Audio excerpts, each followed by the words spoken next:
What's up YouTube? Welcome to today's tutorial on Node Compositing in Blender.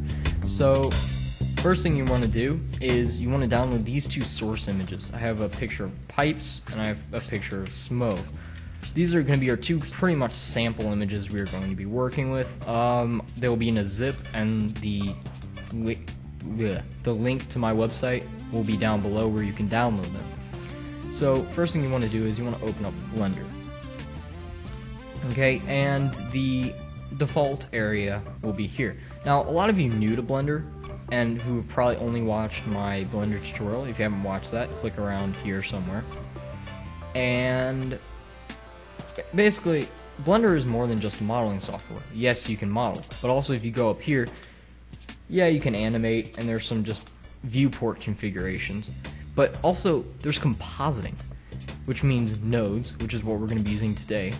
There's motion tracking, there's video editing, which is like Premiere, and then there's scripting for those of you code people who really like coding. But we're going to be using the compositing today. So first thing you want to do is you want to go to Use Nodes, make sure this little icon is selected, and we are going to hit X to delete that little renders layer thing. And we're going to set up some few things first. We're going to hit Shift A, Output Viewer, using G keys to move these. Hit SX0 to scale these, to line these up. And we're going to go under Layout, add a reroute node, and drag that out to Composite. Now what that's going to do is it's just going to make it easier later on so that it sends it both to the composite and the view. Now hit Shift A, Input Image, and go to Desktop, and we're going to find our pipe. Now, if we drag that into the reroute node, it splits off to both the composite and the view. Now, if we go down here to View node, bam, there we go. Also, go to your desktop and hover over your pipes image. Actually, you know what? Right-click, go to Properties, go to Details. 500 by 375. That's the image. So change your render to 500 375. That'll make editing a whole lot easier when you're actually rendering. So now I can hit F12 and it comes up right instead of being a huge image with black and stuff. So now we're going to add in the smoke image. So hit Shift D, duplicate the image. Actually, no. Just hit Shift A, input image, and open up the smoke.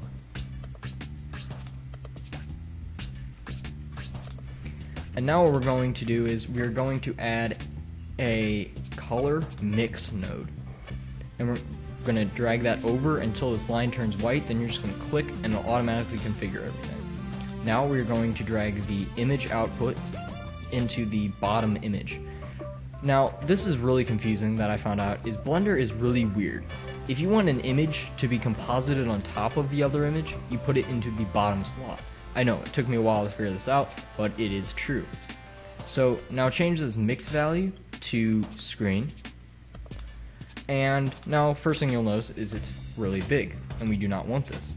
So hit Shift A, output, no, not output, sorry, distort, translate, distort, rotate, drag these under each other, distort, scale. Now you don't have to drag these under each other, but it makes it a heck of a lot better for organization. And when node compositing, it's really important to know where everything is, so that way you can set it up. Now I'm just collecting the outputs, like this, and then I'm going to this. I'm just setting it up so it works. Now I got my controls. Now first thing I'm going to do is I'm going to scale this down to 0.15 because that is a good size, and I remember that number from yesterday when I was messing around with this. I'm going to set the rotation to 90, and I'm going to position it where I want to.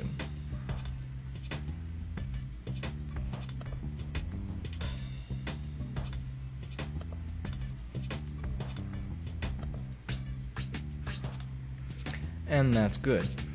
Now one thing you'll notice is the smoke is blue and we're compositing onto a black and white image. So drag this over so we have more room. Hit Shift A, color, hue and saturation values, and drag that onto that line and drag saturation down. Bam, done. If you wanted to, you could set this back to 1 and, like, I don't know, change this to like pink. 5, and 0. And now we have those controls set up. Now, if you add another viewer node here, I'm just going to shift duplicate this one and connect this also. You can, if we click on this, it'll switch to this view. Now, if you notice here, there's text on the side, and we're not going to want that because it's going to mess it up later. So go back to the original view. So what we're going to do is we're going to add a box mask. So it's Shift A, matte, where's matte? Box mask. And it dropped it down here for some reason, I don't know why. So we're going to drop that down under here, and we are going to enable backdrop. Now hit Control up arrow to maximize this viewport. It'll just make it easier. And hit V or Alt V to zoom in or zoom out. So what I'm going to do is I'm going to select the box mask, and you'll see this little rectangle pops up. Basically position it so that it outlines the parts you want with the smoke. Drag this up, drag this down, drag this wider. You get the picture. So now that this is done and we have everything selected, drag the disable backdrop and drag the mask into the factor. Now Control up arrow again, and as you can see down here, there's no text. I don't think there was any to start with, but yeah, you get the picture again. So now what you want to do is you want to drag this over. Actually, you want to drag this down. And now you want to drag a box around all this and hit Shift D. And grab this down a little bit. Now drag this up here and drag the image into the top image, and then this into the reroute.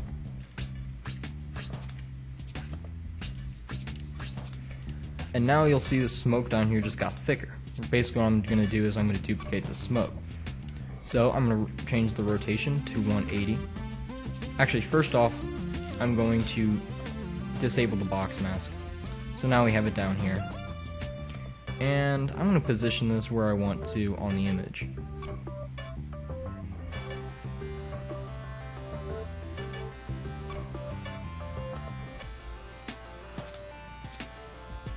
So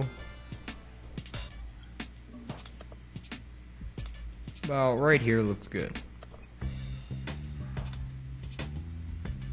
There we go. Now, as you can see, the little smoke puff down here doesn't look right, and also now we can really see the text over here. So what we're going to do is we're going to hit Control up arrow again, enable backdrop, and then we're going to move our box mask so that it fits. So change the width a little bit, change the height, and move it so that it fits roughly around where it was. And now drag that back into the factor, and you can see we just cleaned that up a lot. So now we have those. Now I'm going to go over how to... You've learned how to make normal masks, which are basically this type of thing where you just do a box. I think there's also, if you hit Shift A, there's also an ellipse mask for circles and stuff like that. But now, what if you have something more complex, like this? This valve isn't a perfect circle. So what we're going to do is we're going to go down here in the 3D viewport, delete this light, and delete this camera. Now hit 1 and then 5, and hit Shift A, camera. Now, just for purposes, drag this out to about here, and hit 0 so that we get the camera set up. I have to learn to stop leaning forward because the mic does not move with me. Go into the camera and change this to orthographic. Now delete the cube and hit Shift A, curve, bezier, and rotate this 90 degrees on the x-axis. And now go into N to open up this, go into background images, add image. Now I can never get viewer node to work, so just go to pipes, and that'll work fine. Now there is a mask editor that allows you to make much more complex masks, but I could never get that figured out. Plus this works better for teaching you about render layers. So go into edit mode and hit V vector. And what that's going to do is that's going to basically just change this into a vector. So drag this till it's at the top of that valve. Now go back into edit mode and arrange these like that. Now those arrows can get really annoying when you're doing complex things, those little purple arrows. So go over here to curve and change this to 2D, just makes it easier. Now rotate, whoops.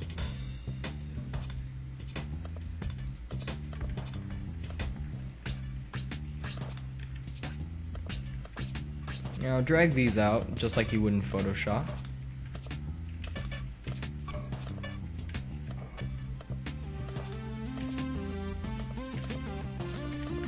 And basically what we're going to do is we're going to outline that valve.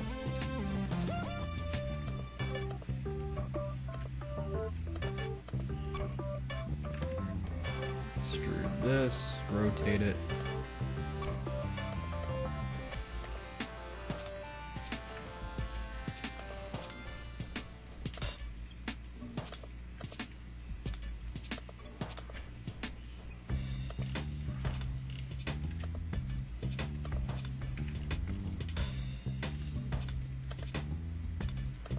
Now when you get here, shift click that one, the first one, and hit Alt C. And what's going to do is it's going to connect the two. Now it's not going to look really good right now, so hit Z to go into wireframe and make sure you tweak these handles so that it fits. Go back into Z, tweak it. Again, it's just a lot of tweaking.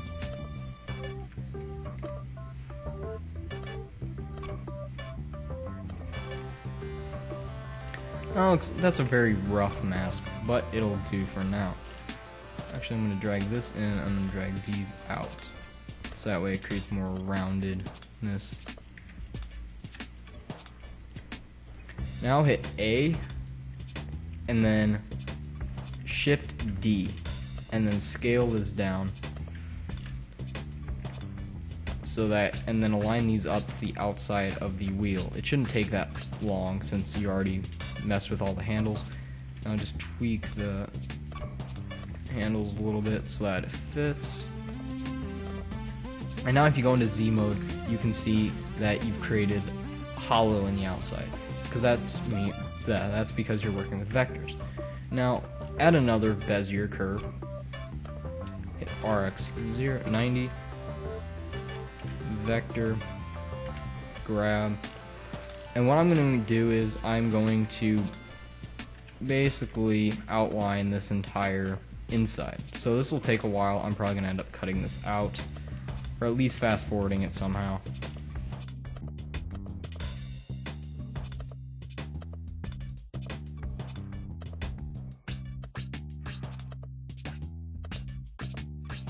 Now the most important part of doing something like this is just getting the outline out first, not tweaking all the handles, because that'll just take a long time. So just extrude it out, get all the points out there, and then tweak them later. Now something like this is really easy to figure out where you need more points.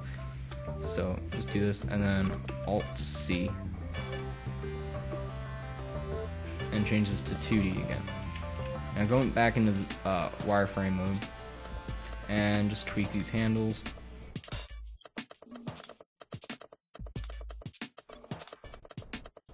Now this is a still rotoscope. If you were to do this for video, well, one, I would not be using Blender to rotoscope video, because if you have the choice between Blender and After Effects, definitely use After Effects because of the rotobrush feature, which is pretty much an automatic rotoscope.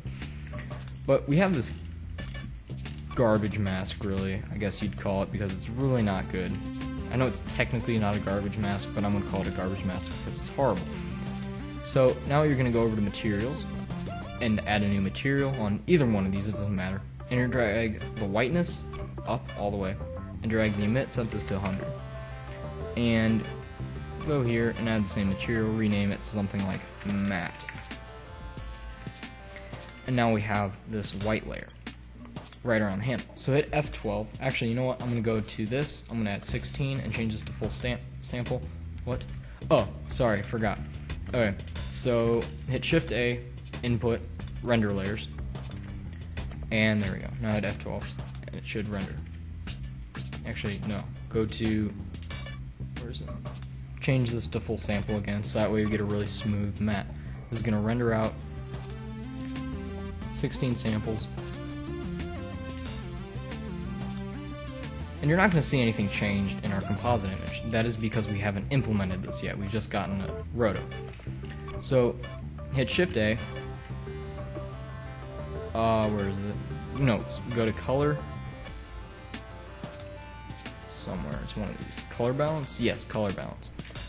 Drag this over again. Drag. It's one of these. Oh yeah. Drag this in here. And then drag the render layers into the factor. Okay? So now what we're going to do is I'm going to go into the midtones and I'm going to make this handle red. Kind of like a valve. Say we're working for Valve and we're making them a logo. I'm just going to tweak this a little bit.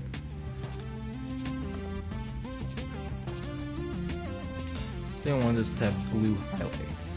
Nah, that looks really bad. Don't do that.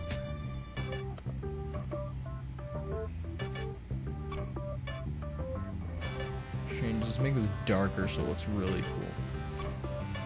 Okay, now as you can see, because of that matte we rendered out, it's only affecting the handle. Now if we unplug this, you'll see it affects the whole thing and it looks really weird. Now if you wanted to affect the whole thing, that'd be great. But we don't, so keep that matte plugged in. Now you can see it's not perfect, so you can go back and tweak this whenever you want and just hit render again. So if I were to grab this, actually I'm going to turn off this and go back to 8. I'm going to drag this over here and hit F12. Now it's going to render really fast, and you can see now it affected this little area where that matte is. But I'm going to undo that. Actually, I'm going to tweak this a little bit. No, I'm not, because that'd be way too complicated. So we just render that out again. Okay, there we go. So again, it's not perfect, but got some good anti-aliasing going on. So now we have a red handle and some smoke. Let's add a vignette to this. So hit Shift A. Now there are many ways to add a vignette to it. So hit Shift A, input, bokeh image. This is just one way. And we're not going to do anything with this right now. Also, if you want to, you can minimize any of these if it gets too confusing for you. And drag this up a little bit more. And we're going to hit Shift A. And what are we going to add? Let's add you want to add a color right now, an RGB. Drag this about like that, and also hit a Shift A, color, mix. And now drag the output into the top and the RGB into the bottom, and make the RGB a black. Basically what we're doing here is we're taking the image dimensions, so 500 by 375, and we are just making it black, because if you just did this, it'd be like a perfect square and it wouldn't look good at all. Now we're going to drag this under here, hit Shift A, mix, color mix. I'm going to drag this into the top and drag this into the bottom. Now what we're going to do is we're going to drag you can change this to anything. I'm going to set this to 3 just because I think it processes a little faster. And we're going to drag the rounding all the way up so we have a perfect circle. Now over here it looks really weird. So we're going to add a distort scale. And we're going to change this to like 0.8. Oops, let's change this to 0.9.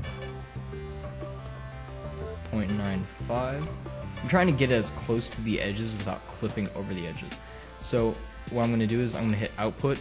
I'm going to add a viewer node. And I'm going to connect it. So now we can see everything that's going on. See 0.955, 0.959, 0.98. Nope. 0.97. No, you don't have to be this. I'm just feel like being very precise with this one, so I will. But that's good for the edges, and so just like 0.8, I want to say, nope, 0.7. There we go. So that's good. That's a decent vignette. 0.75. Nope. 0.73. That works perfectly. Okay, so now we have this, and now what we're going to do is we are going to drag this over here and hit Shift A, filter, blur. Let's see, is there another blur? No, blur is good. Drag this in and set this to fast Gaussian and change it to like 100, 100. And now there's our vignette. Now what we're going to do is we're going to drag these up like that. Delete this. Actually, you know what? We can leave that viewer. Hit Shift A, color, mix, and add a mix node in between that. Change. Excuse me. Put this on top. Change this to multiply. Where's multiply? I'm zoomed out really far. There we go. Multiply. And now if you go to this viewer node, you can see what it looks like. If we set this to 0, you can see the original image, and if we set this to 1, you can see the actual new image. So basically all it does is darken the edges. So let's set this back to 1. Now, wow, after all that, you have made your first node composite, and it looks complex. So if anyone looks over your shoulder, they're going to think you're doing like nuclear physics or something, because node trees look confusing. Also, if you try to look at somebody else's node tree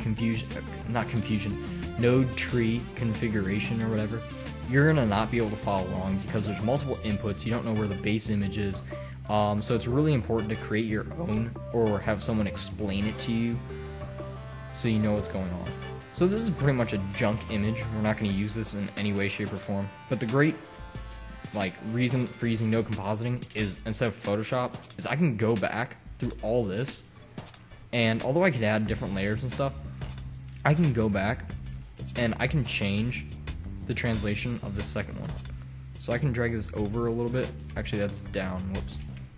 Also, if you hit Z and all the things disappear, just render it out again, and they'll all come back. So what I'm going to do is I'm going to drop the X a little bit, like that. And I can edit anything. Again, I can set this to, especially things like hue and saturation values, those are permanent. So if I were to desaturate it in Photoshop, I cannot bring that saturation back.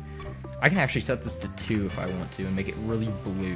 So now we have one blue smoke fire thing. Or I can set this back to 0. Heck, I can go 2 and then I can make this fire. I can drag this somewhere around here into a red, orangey. There we go. So it looks really weird, but I have fire shooting out of a pipe now. So that is really the basics of node editing, although it looks really complex. So, see you next. Actually, I'm taking a break. I'm probably going to make a video over Christmas. So I'm not going to be doing any tutorials until after Christmas vacation, and that's going to be pretty much it. So you can just admire your node tree, get more into 3D compositing, because I'm probably going to be using 3D compositing, actually using this to composite a 3D model into my next video, using motion tracking, because Blender has motion tracking too. So see you next, or again after Christmas vacation. Have a Merry Christmas.